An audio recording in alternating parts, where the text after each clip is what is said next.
отворена порта обезбедува постојана помош на жртвите, вклучително социјална помош, психолошка помош, па дури и специјализирана правна помош. Ги придружуваме на патот кон нивното закрепнување, кон рехабилитацијата и повторно обновување на нивните животи. Секоја жртва си има своји очекувања.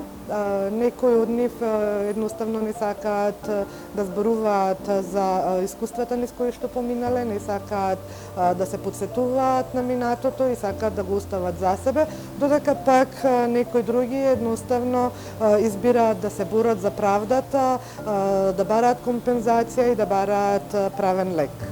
Кога зборуваме посебно за жртвите на трговија со луѓе, тие се соочуваат со сериозен проблем во пристапот до нивното право на надомесна штета.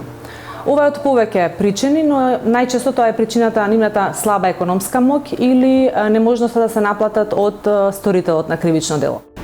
Во неможност за остварување на компензација од страна на сторителот, единствена или последна можност во насока на надомест за жртвите е секако државата. Токму затоа само преку законското решение, Законот за паричен надоместок на жртви на криминал, односно во воспоставување на државен фонд, може да се овозможи правичен надомест на штетата настаната од трговија со луѓе, односно криминал. На некој начин жртвата добива признание од државата дека на вистина е направен злочин, дека државата е свесна дека е направен злочин и дека е таа жртва и државата сака да ја на некој начин компензира штетата која што е направена.